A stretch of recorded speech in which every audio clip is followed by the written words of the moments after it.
Hello, Decode, your burnout fans, and welcome to another episode with me, Dr. Sharon Grossman. And today we are joined by ecodd, who is the Global Chief Diversity, Equity, and Inclusion Officer for Deloitte in London. If you've been listening to this podcast for a while, you may remember that just a few months ago, we recorded an episode on psychological safety. If you didn't catch it, go back and check it out. Well, in her role, Emma leads the firm's strategy on gender balance, LGBT plus inclusion, mental health, disability inclusion, and neurodiversity. This is alongside the development and delivery of thought leadership aligned to the strategy, including the annual Women at Work, a global outlook report. So she joins us back again, this time to talk about workplace culture. Emma, welcome to the show. Hi, thanks, Sharon. It's great to be back. Speaking of this Women at Work report, the report talks about this always on culture as a challenge. And I know that a lot of my clients often talk about this, whether they're running their own business or they're working for a company. So could you expand on what that means and how it impacts women specifically in the workplace? I can give you a perspective, sort of some data from the report. We can start with that. We've asked this question actually for 3 years in a row, and it's worse this year. It's gone down to, I think, just over a third of women feel effectively able to switch off from work. And that was down from sort of mid 40% the previous years. So what does that effectively mean? I have to say, I'm probably prone to this, but I think for me, it's me that drives it rather than the workplace, if I'm really honest, and rather than a team culture. I find a habit I got into during the pandemic was because my laptop was effectively, to start with, on the kitchen table because I had nowhere else to work until I stole my children's playroom and converted it into an office.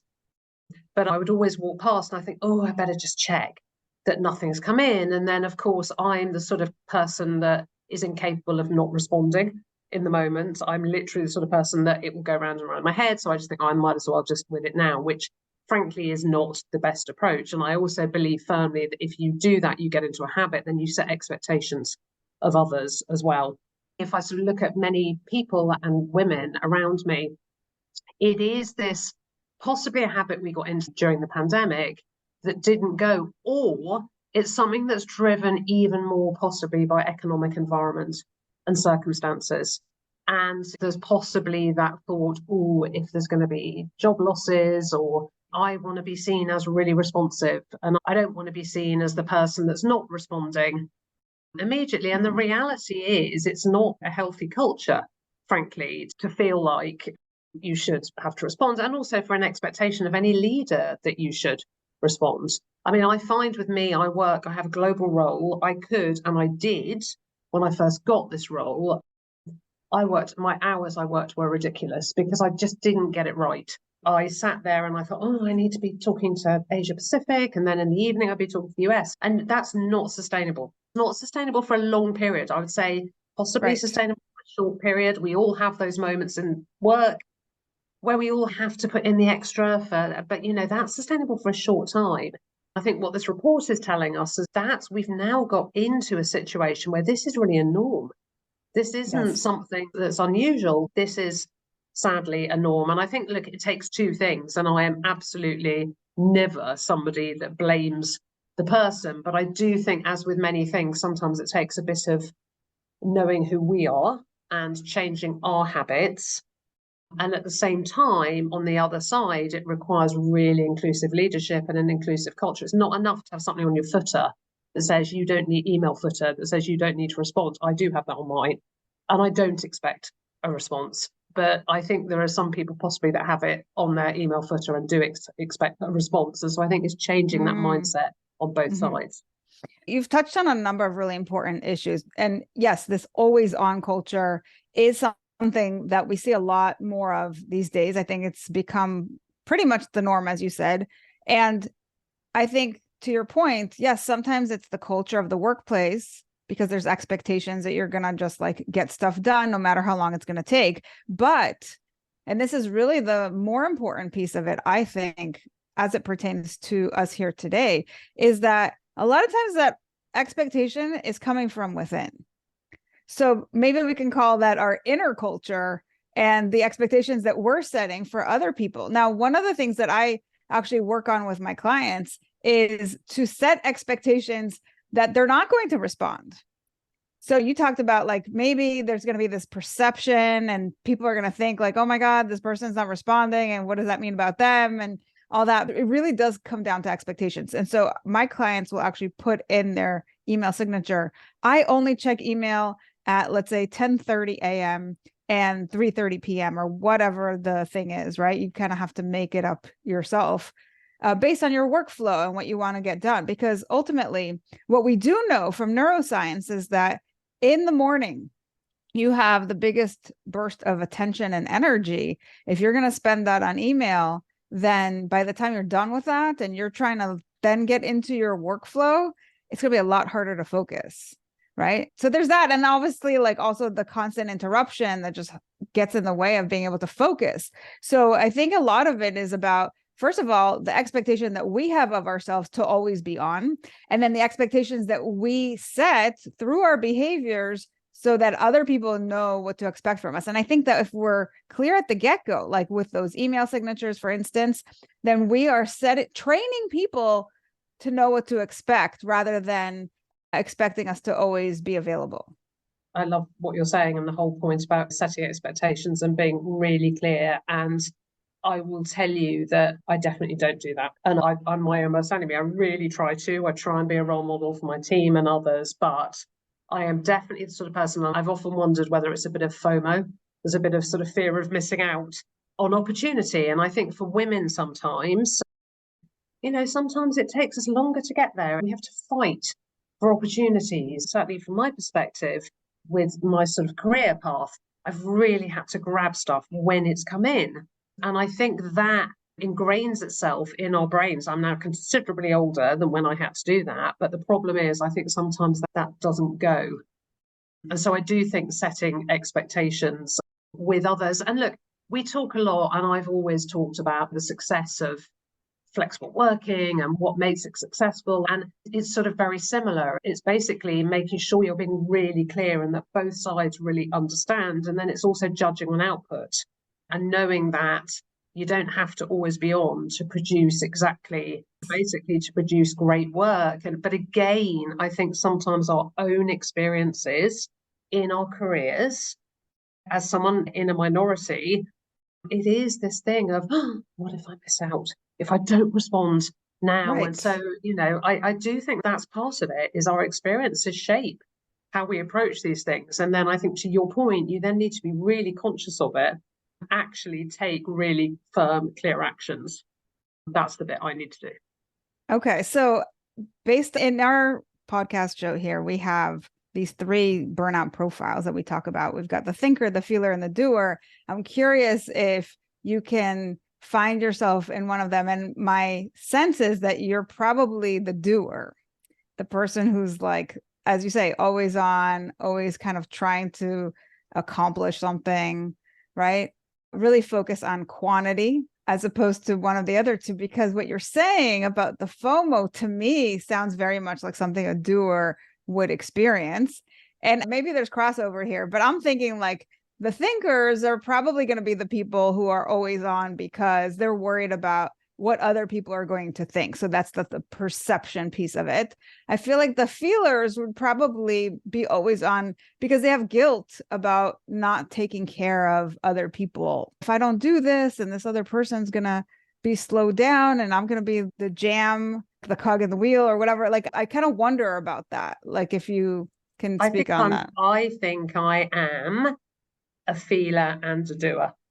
Okay. So I think I am very much, probably too much sometimes, about the impact on somebody else. Yeah. And I will find, you sort of look at it and think, well, why am I as much of a doer possibly as I am? And I would say a chunk of that is because I worry about the impact on colleagues and team members, probably more than I worry about that on myself. And my husband, it's a bugbear with my husband. He's always saying, why is it that you're the one that's Right. doing this, so I think it's a combination of the two. I'm not sure I fit Well, that's into definitely a feeler. That's um, definitely a feeler if you're doing that, right? Because yeah. it's like, why are you doing it is really like the premise, right? So that's interesting. And thank you for sharing that, because I think it gives perspective for other people who are in that state of always being on, to think about what's behind that. Is it really the workplace culture that's demanding that of you, or are you demanding that of yourself?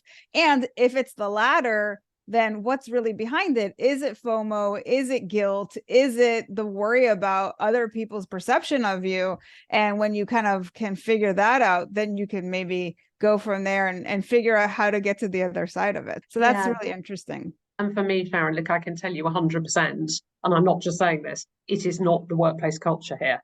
Yeah. I'm here because I love this culture. It's one of the reasons I've gone anywhere else. And so it's definitely not that, interestingly. I would say sadly, there are probably many people and many women that would say it is driven by workplace culture as well. Whereas I can safely say it's all on me. It's not the culture. Right. So where you work, it might not be the case, but the report that you did was surveying women from Yeah. all different workplaces. And so you've Yeah. gotten data on what other people are experiencing. And obviously, we don't know how much of it is like self-driven and how much it's really the culture. But what we do know is that they did report a lot of stress and burnout, and they did report some specific elements around the culture. So tell us a little bit about what specifically they're saying related to workplace culture, and what can companies do to foster a more inclusive, respectful, and supportive culture so that women feel more psychologically safe to thrive. I love that question. Okay, so let's say, what does the report tell us about culture? So there are a number of questions that you look at and you think, okay, this answers. And as you say, these are all non-Deloitte, all people outside Deloitte. Yes, of When course. I talk about my own experiences, I'm talking about Deloitte, but this is not the experiences of women at Deloitte. So what are the things that give us an insight, into culture? I suppose the first one is, well, you've got the always on finding we've already talked about, so we put that to one side. But what really concerned me about this year, and this is 5,000 women across 10 countries, is this real concern about talking about their mental health at work or giving the real reason for taking time off. That was down to a quarter, from mid 40% from the previous year. That's a massive drop. Okay, so that to me has to be, or is most likely going to be, around culture. So we've got the mental health bit. Before you continue, I Yeah. just want to understand. So when you say only a quarter, meaning 25% of women feel safe enough to talk Feel about safe. mental health, Yep. and the other 75% don't. Yep, exactly. Okay. I mean, that's so stark. You're right. So a quarter of women felt comfortable talking about mental health at work, and only a quarter of women gave the real reason when they took time off for mental health reasons. That's staggering. So that is just a minority. The interesting thing to me is that is down from the previous year. So what is it that's changed? Again, what's driving this? And I do come back to, is this to do with with economic environment? Is there something else in addition to culture? So I'm sure culture plays a part in this, without a doubt, because there are other findings that also indicate challenges around that. We've got findings around women's health. So we've got 40% of the women that suffer from menstrual pain and discomfort saying they don't tell anyone, and they just sit and work through what is often very severe pain. And I say that as somebody that suffered endometriosis for a huge part of my life, and I was one of those women. Now, for me, it wasn't, interestingly, why didn't I speak up? I mean, I was in severe pain for sort of half the month. Why didn't I speak up? Honestly, it was not the culture around me. It was my own stigma.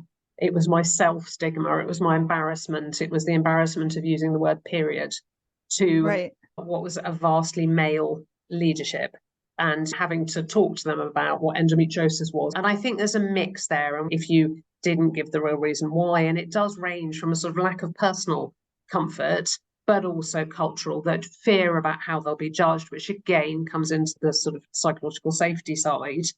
And then the final bit for me is the non-inclusive behaviours side of it, which to me speaks of culture.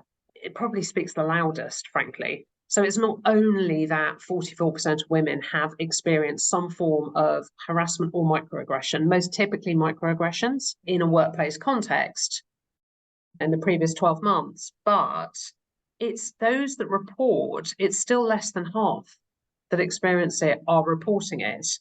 Now, some are reporting because they don't feel it's serious enough, but that also speaks to culture, because an organizational culture should be saying it is always serious enough. It's, and then providing practical routes where if it doesn't feel serious enough to go to HR, that's fine, but you need another route. You need maybe a less formal route where you can still raise it. And so to me, that is the sort of other part of it as well. Not only these behaviours should not be happening, and at the same time, where you do experience it, you should always feel able to speak to somebody and address it. Otherwise, it doesn't stop. And that, to me, is one of the big challenges we've got with this.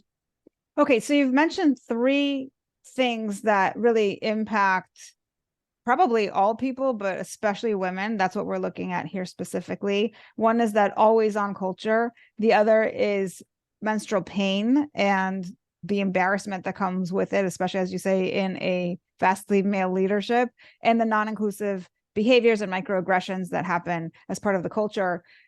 Does Deloitte either have some solutions identified or in the report were you guys asking for these women to suggest how this could be resolved? We don't ask because it's a survey and it's a very in-depth survey.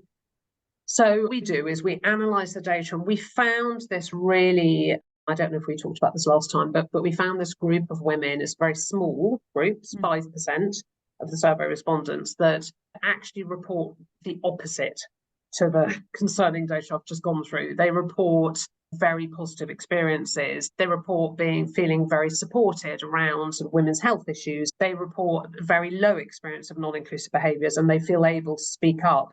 And the interesting thing there is you then look at, well, what is it that these women are also saying about their employer?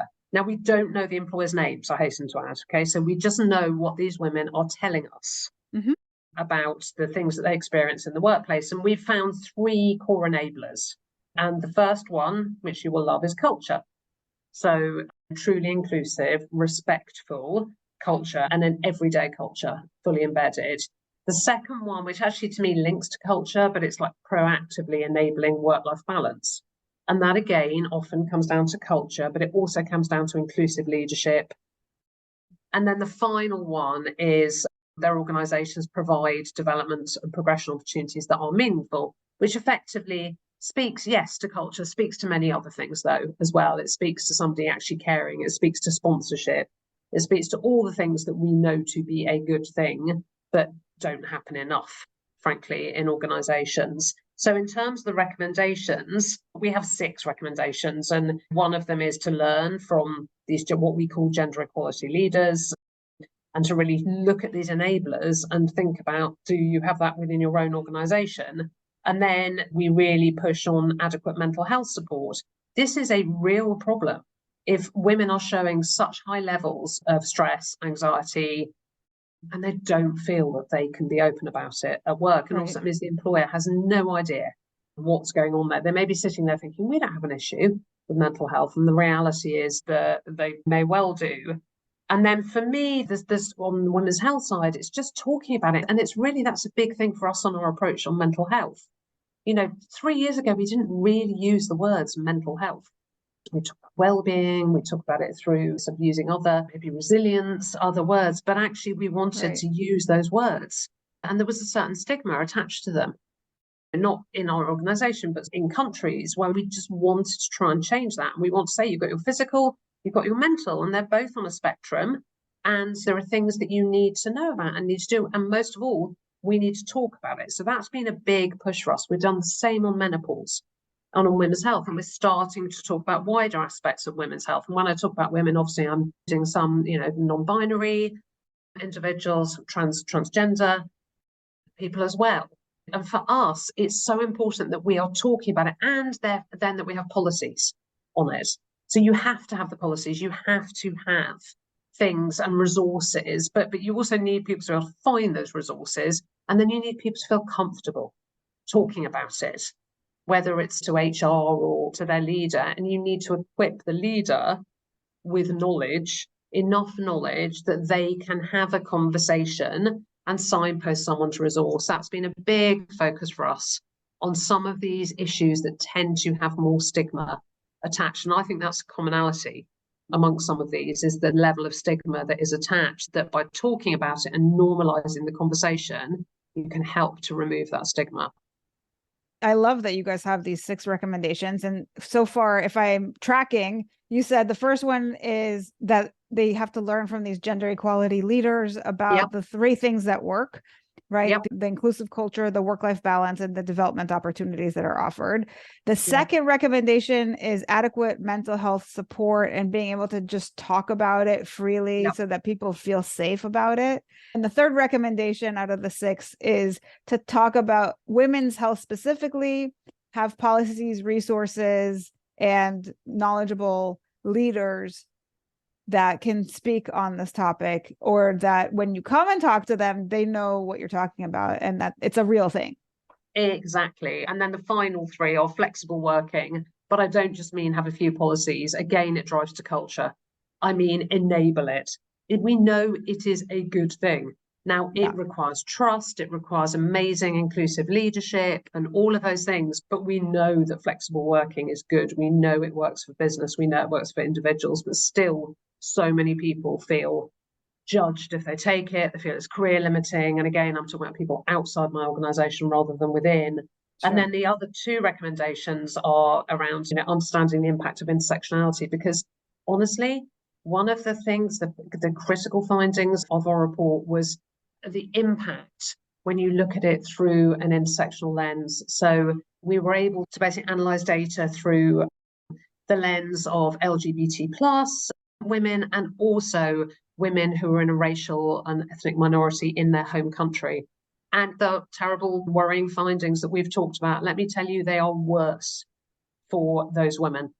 So those women report far higher data when it comes to experience of non-inclusive behaviours. They're reporting far worse data when it comes to mental health. They're reporting less, they feel less supported. When it comes to sort of physical health, you name it, it's worse.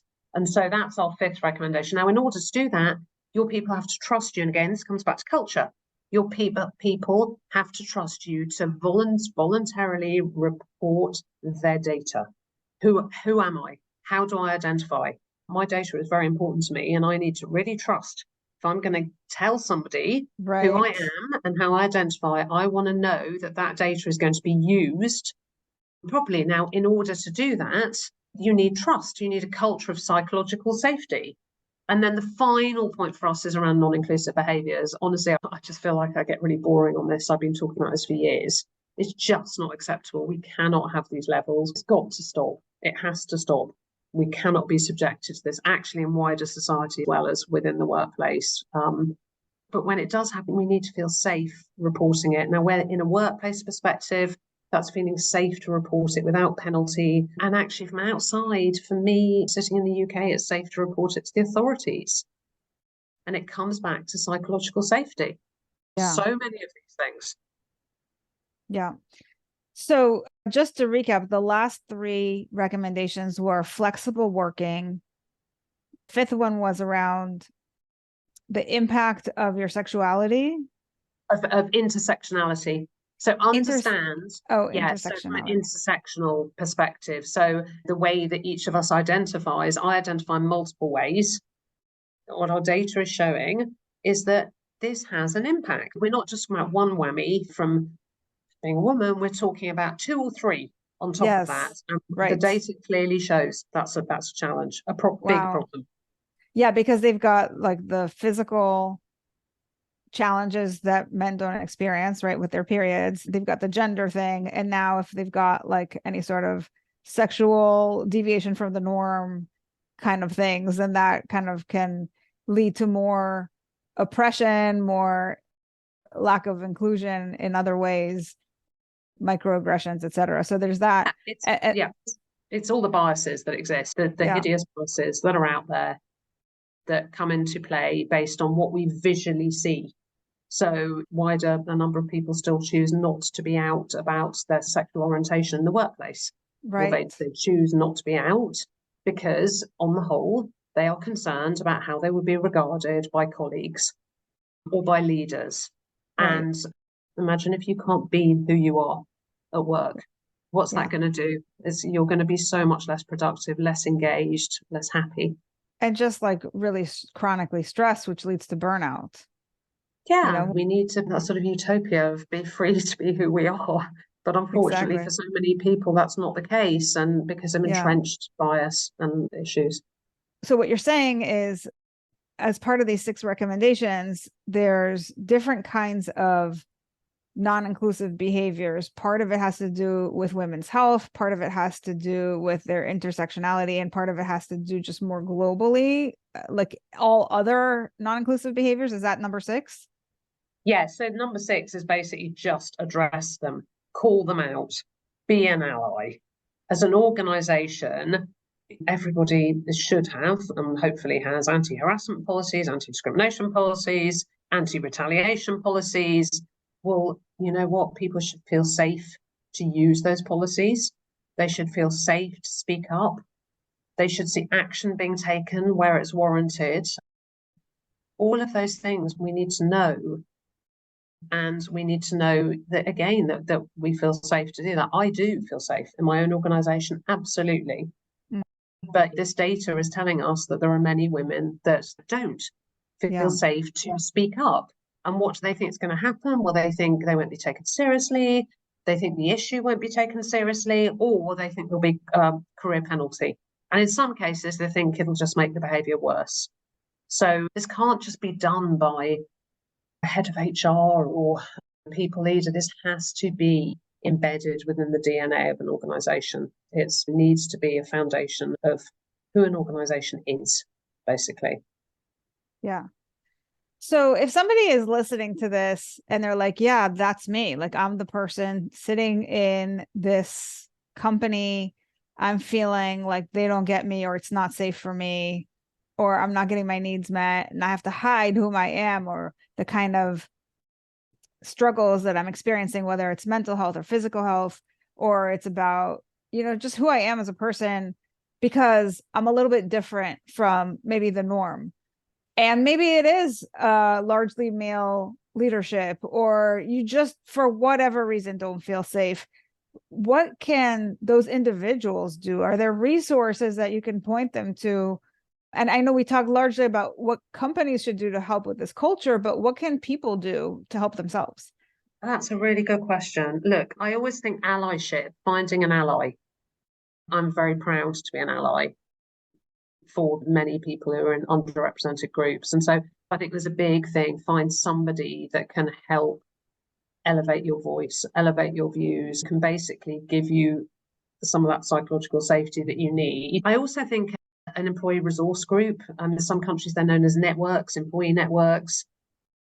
Hopefully, most organisations have these now. It's an opportunity to meet other people outside your day job, and often people identify in the same way that you identify.